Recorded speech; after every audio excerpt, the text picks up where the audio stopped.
یوسف علیہ السلام بچپن میں خواب دیکھتے ہیں اور اس خواب کا ذکر اپنے باپ سے کرتے ہیں. انی رأیت 11 کوكبا والشمس والقمر رأیتهم لی ساجدین. کہتے ہیں اے ابا جان، میں نے رات میں خواب دیکھا ہے کہ 11 ستارے، 11 تارے اور ایک چاند اور ایک سورج مجھے سجدہ کر رہے ہیں. کون کہا؟ یوسف علیہ السلام. باپ یعقوب علیہ السلام اللہ کے نبی ہیں. جب انہوں نے حضرت یوسف سے بچپن میں ہی یہ خواب سنا تو کہا یا بنی لا تقصص رؤیاک علی اخوتک، بیٹا یہ اپنے بھائیوں کے سامنے مت بولنا اس خواب کو.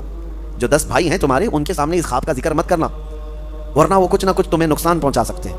بھائیوں میں بھی حسد آتا ہے، ہر زمانے میں رہا ہے. تو یوسف علیہ السلام نے بتایا تو نہیں، لیکن حسد آلریڈی ان بھائیوں کے دلوں میں آ گیا تھا کہ ہمارے باپ سب سے زیادہ اسی کو چاہتے ہیں، یوسف کو چاہتے ہیں. یعقوب علیہ السلام اللہ کے نبی صرف ایک چھوٹے سے علاقے میں نہیں، ان کا بڑا مقام تھا، ایک بڑی امت ہے ان کی پیروی کرتی. بیت المقدس یعقوب علیہ السلام جہاں آباد رہے، فلسطین جہاں ہے. تو بھائیوں میں یہ حسد رہا کہ یوسف علیہ السلام جو ہے یہی عزیز ہیں، جو کہتے ہیں نا سجادہ نشینی کی جنگ، دوڑ کہ باپ کے بعد میں بیٹھوں گا گدی پہ، باپ کے بعد میں رہوں گا. 10 لوگ ایک طرف ہو گئے، یوسف علیہ السلام ایک طرف. اب شیطان آیا، ان 10 کو وسوسے ڈالا کہ تم یوسف کا کام تمام کرو ورنہ تمہیں باپ کبھی چاہیں گے بھی نہیں. تو انہوں نے یہ کہا کہ کیا کریں، آپس میں بیٹھ کر کے میٹنگ کیا، کہا کہ یوسف کو جو ہے مار ڈالتے ہیں. پھر ایک بھائی نے کہا مارو مت، جنگل میں لے جاتے ہیں، کہیں جا کر کسی کنویں میں ڈال کے آ جائیں گے. تو بھائیوں نے یہ مشورہ کیا اور اس کے بعد کہا کہ پھر ان کو لے کر کیسے جائیں، ابا تو چھوڑیں گے نہیں ان کو ہمارے ساتھ. کہا ہم منا لیں گے.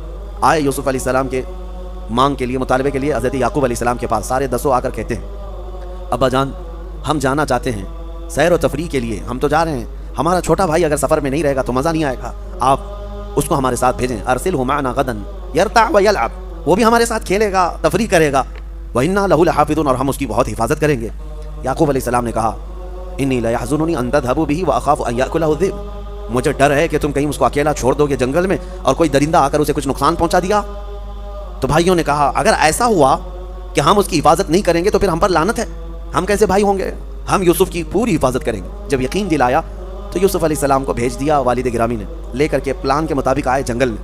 اور آنے کے بعد تھوڑی دیر کھیلنے کے بعد 10 نے مل کر کے یوسف علیہ السلام کو جنگل میں موجود ایک کنویں میں ڈھکیل دیا. بہت پرانا کنواں تھا، زہریلے سانپ اس کنویں کے اندر موجود تھے. انہوں نے ڈھکیل تو دیا لیکن اللہ کا حکم ہوا کہ فوراً جبرائیل امین آئے، یوسف علیہ السلام کو پکڑ کر کنویں میں ایک جگہ بٹھا دیا. اور جتنے موذی جانور تھے سب کو حکم ہو گیا کہ تمہیں یہ ایذا دینے کے لیے نہیں، یہ اللہ کے نبی ہیں، ان کی حفاظت کرو. کوئی ایک سانپ نے بھی ٹچ نہیں کیا. ہاں موذی جانور اللہ کے نبیوں کو ایذا نہیں دیتے. یوسف علیہ السلام کو جو نبوت ملی وہ اسی کنویں میں ملی. چھوٹی عمر میں جن لوگوں کو نبوت دی گئی ہے وہ 3 نبیوں کا ذکر آتا ہے. ایک حضرت یوسف علیہ السلام جو کنویں میں ان کو نبوت ملی، دوسرے حضرت یحییٰ علیہ السلام بچپن میں ہی، اور تیسرے عیسیٰ علیہ السلام پیدا ہوتے ہی نبی بن کر کے آئے. یعنی یہ ظاہری دنیا میں جو کم عمر میں جن کی نبوت ہوئی، ورنہ نبوت کے متعلق میرے آقا صلی اللہ علیہ وسلم سے پہلے کسی کی نبوت نہیں. وہ اس وقت بھی نبی تھے جب آدم علیہ السلام پیدا بھی نہیں ہوئے تھے. اب کنویں میں ڈھکیل دیا، واپس آ کر کے جنگل میں پلان کرنے لگے کہ اب کیا کریں گے. تو انہوں نے ایک بھیڑیے کو پکڑ کر کے اس کو کاٹ دیا. کاٹ کر اس کا خون، یوسف علیہ السلام کا جبہ نکال کر اس کو خون لگا دیا جگہ جگہ. یوسف علیہ السلام کو ڈھکیلنے سے پہلے ان کا جبہ اتار لیا ہوگا، اس کو خون لگا دیا. اور اس کے بعد رات کو روتے دھوتے اپنے گھر آئے اپنے باپ کے پاس.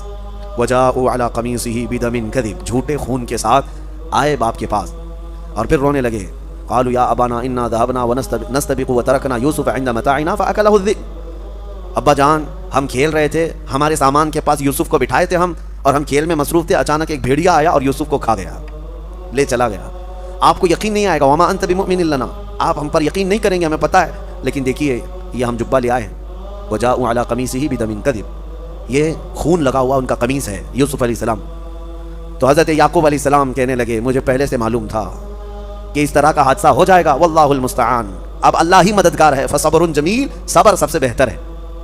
یوسف علیہ السلام کے جانے کے بعد یعقوب علیہ السلام ان کے غم میں بہت روئے. اپنے بیٹے کی یاد میں روتے روتے ان کی آنکھیں چلی گئیں، بینائی ختم ہوئی یعقوب علیہ السلام کی. اب انہوں نے جو کام کیا صرف حسد کے مارے کیا، اپنے بھائی کو کنویں میں ڈال دیا. یاد رکھیں میرے آقا صلی اللہ علیہ وسلم کی حدیث ہے، من حفر لأخیہ حفر اللہ لہ، جو اپنے بھائی کے لیے کنواں کھودتا ہے اللہ اس کے لیے کنواں کھودتا ہے. ہاں یہ صرف یوسف علیہ السلام کے بھائیوں کے ساتھ ہی نہیں ہوا، آج بھی یہ فارمولہ ہے. اگر آپ کسی کے لیے گڑھا کھود رہے ہیں اللہ آپ کے لیے کوئی گڑھا تیار فرمائے گا جس میں تم بھی جا کے گرو گے. کسی مسلمان کو پھنسانے کی کوشش کرنا یہ گڑھا کھودنا ہے، کسی مسلمان کو کہیں گرانے کی کوشش کرنا یہ اس کے لیے گڑھا کھودنے کی طرح ہے. یہ فارمولہ آج بھی چلے گا اور قیامت تک چلے گا کہ جو اپنے بھائی کے لیے گڑھا کھودتا ہے اللہ اس کے لیے گڑھا تیار فرماتا ہے. اب یہ آئے حضرت یعقوب علیہ السلام نے یہ کام کس کے لیے کیے تھے؟ کس لیے کیے تھے کہ یوسف ہٹ جائے گا تو ہم باپ کے قریب ہو جائیں گے. الٹا ہو گیا. یعقوب علیہ السلام نے ان 10 کو دور کر دیا، کہا کہ تم میرے قریب بھی مت آنا آج کے بعد. کام کس کے لیے کیے تھے؟ قریب ہونے کے لیے. لیکن یہ چال الٹی پڑ گئی، یعقوب علیہ السلام ہمیشہ کے لیے ان کو دور کر دی، تم دور ہو جاؤ سب کے سب۔ اب یہ معاملہ چلتا رہا۔ اب قرآن میں اللہ فرماتا ہے ایک قافلہ گزر رہا تھا اس جنگل سے، اس قافلے نے وہاں پڑاؤ کیا تھا، قافلہ یہ مصر جا رہا تھا۔ قافلے میں سے کسی نے پانی لانے کے لیے کنواں تلاشا، اور کنواں قریب میں تھا، ڈول ڈالا، تو ڈول ڈالتے ہی حضرت یوسف علیہ السلام اس ڈول کو پکڑ کر کے اوپر آ گئے، کنویں کے اوپر آ گئے۔ اللہ تعالیٰ جس کو جہاں چاہے محفوظ رکھے، جہاں چاہے لے جائے۔ میں آپ کو یوسف علیہ السلام کا یہ واقعہ بتاتا ہوں، ان کا سفر دیکھیں کہاں سے شروع ہوا، کہاں سے شروع ہوا۔ حاسدین کے شکار ہوتے رہے، لیکن سفر بڑا لمبا ہے یوسف علیہ السلام کا۔ اس کے بعد اس قافلے والوں نے جب دیکھا حسین و جمیل خوبصورت بچہ ہمارے پاس آیا ہے، تو لے کر کے قافلے کے امیر کے پاس لائے، کہا کہ یہ تو فرشتہ معلوم ہوتا ہے۔ ظاہر سی بات ہے وہ حسن و جمال ان کا ایسا تھا کہ کوئی انسان ان کی طرح دکھتا نہیں تھا، بہت حسین و جمیل۔ کہا یہ فرشتہ معلوم ہوتا ہے۔ قافلے والوں نے ساتھ لے لیا، اور جب وہ راستے سے چلتے تو جہاں سے چلتے لوگ ان کو دیکھنے کے لیے بھیڑ لگاتے۔ جب مصر پہنچے تو قافلے کے امیر نے سوچا کہ مفت میں کیوں دکھاؤں، پیسے لے کر کے دکھاؤں گا۔ اس نے ریٹ لگایا، روزانہ جس کو بھی دیکھنا ہے یوسف کو ایک درہم دے گا اور دیکھ کر کے جائے۔ دوپہر کے بعد 10 درہم لینے لگا، شام کے بعد 100 درہم لینے لگا۔ کمایا، خوب کمایا، کس کو؟ صرف حضرت یوسف علیہ السلام کو دکھا کر۔ مصر کے بازار میں یوسف علیہ السلام کا حسن دیکھنے کے لیے لوگوں کی بھیڑ تھی۔ جب خبر پھیل گئی بڑے بڑے امیر بھی وہاں آئے۔ اب لوگوں نے دوسرے دن ان کے بیچنے کی بات شروع ہو گئی، بولی لگا دیا اس نے، قافلے کے امیر نے، کہ جس کو خریدنا ہے میرے پاس سے اس کو خریدے۔ بڑے بڑے پیسے والے یہ چاہتے تھے کہ یہ خرید کر کے اس نوجوان کو ہم اپنے پاس رکھ لیں۔ اور عزیز مصر، اس وقت جو مصر کا حاکم تھا اس کو عزیز مصر کہا جاتا ہے، اس کی بیوی زلیخا، تاریخ میں ان کا نام موجود ہے، عزیز مصر کی بیوی زلیخا، یہ دیکھتے ہی اس قدر فدا ہو گئی کہ یہ نوجوان کو لے کر کے چلیں۔ عزیز مصر نے بہت بڑی قیمت دے کر کے یوسف علیہ السلام کو خرید لیا اپنی بیوی کی وجہ سے، لے کر کے آئے، اپنے گھر پر رکھا۔ یوسف علیہ السلام کا سفر دیکھیں کہاں سے شروع ہوا ہے، ان کے گھر سے، ان کے باپ کے گھر سے، ان کے بھائیوں کے حسد کے شکار ہوئے ہیں، اور قافلے وہاں جا کر کے کنویں میں گرا دیے گئے، کنویں سے نکالے گئے، قافلے کے ہاں چڑھ گئے، قافلے میں آئے، بازار میں بک گئے، بازار سے آئے عزیز مصر کے گھر میں پہنچ گئے۔ عزیز مصر کے گھر میں آئے تو ایک بات پھیل گئی شہر میں کہ زلیخا جو ہے ایک نوجوان کی عاشق ہو گئی ہے، فدا ہو گئی۔ یہ باتیں عورتوں میں بہت پھیلنے لگیں، تو زلیخا نے کیا کیا کہ ان عورتوں نے دیکھا نہیں یوسف کو، اس لیے اس طرح کی باتیں بنا رہی ہیں۔ سب عورتوں کو ایک دن دعوت میں بلایا اور کہا آ جاؤ میں تمہیں یوسف دکھاتی ہوں، لیکن سب کو جمع کر کے سب کے ہاتھوں میں ایک لیمو اور ایک چاقو دی تیز، کہ جب میں کہوں تو کاٹ دینا۔ تو پھر سب عورتوں کے ہاتھ میں، جب یہ شہر کی سب رئیس عورتیں بیٹھی تھیں، حضرت یوسف علیہ السلام کو اچھے لباس کے ساتھ سجا کر کے زلیخا لے آتی ہے، عورتیں انہیں دیکھنے میں مصروف ہیں، حکم ہوا زلیخا کا کہ لیمو کاٹ دیں۔ عورتیں دیکھتے دیکھتے ایسی ماہ ہو گئی کہ ان کے ہاتھوں سے لیمو گر گیا اور چاروں انگلیاں کٹ گئیں، تیز چاقو تھی، سب کی انگلیاں کٹ گئی۔ پتہ یہ چلا کہ انسان کبھی اتنا مدہوش ہوتا ہے کہ اس کو کٹنے کا احساس نہیں ہوتا۔ اسی لیے امام اعظم نے فرمایا ہے کہ یوسف علیہ السلام کا حسن دیکھتے ہوئے عورتوں کی انگلیاں کٹ گئیں، انہیں پتہ نہیں چلا۔ انشاءاللہ موت کے وقت ہم جمال مصطفیٰ دیکھ رہے ہوں گے، اور ہمیں روح نکالنے کا درد نہیں ہوگا۔ اسرائیل روح نکال رہے ہوں گے اور سامنے چہرہ مصطفیٰ ہوگا۔ یوسف کا حسن دیکھ کر کٹی ہوئی انگلیوں کا درد نہیں ہوتا تو جمال محمد دیکھ کر روح نکلنے کا بھی درد نہیں ہوگا۔ حسن یوسف پہ کٹی مصر میں انگشت زنا، سر کٹاتے ہیں تیرے نام پہ مردان عرب۔ اعلیٰ حضرت نے فرمایا انگلیاں کٹ گئیں۔ پھر یوسف علیہ السلام گئے تو دیکھتی ہیں فلما سمعت بمکرہن، یہاں سے آیتیں قطعن ایدیہن، اللہ فرماتا ہے وہ سب تو اپنے ہاتھ کاٹ لیں۔ بعد میں انہیں احساس ہوا کہ لیمو تو نہیں کٹا، انگلیاں کٹ گئی ہیں۔ اب یہ کاٹی نہیں ہے، یہ کیا ہوا ہے؟ کٹی ہے۔ کاٹنا اور ہوتا ہے، کٹ جانا اور ہوتا ہے۔ نبی پاک صلی اللہ تعالیٰ علیہ وسلم کے عاشق حضور کو دیکھ کر کے نہیں بلکہ صرف حضور کے نام پر اپنی انگلیاں نہیں بلکہ گردن بھی کٹا دیتے ہیں۔ ہاں، ادیب لائل پوری نے بہت اچھے انداز میں فرمایا، جو ان کی ایک طویل بحر والی نعت ہے، عشق کے رنگ میں جب رنگ جائیں افکار، اس میں انہوں نے کہا ایک شہنشاہ نے بخشے ہیں سمرقند و بخارا کسی محبوب کے رخسار کے دل پر، مگر اے سید عالی تیری ناموس تیری عظمت پر۔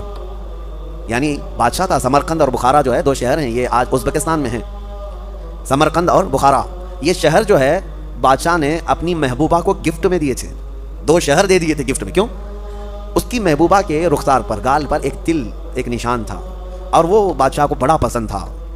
وہ تل کے نشان پر اس نے دو شہر قربان کیے، گفٹ میں دے دیے۔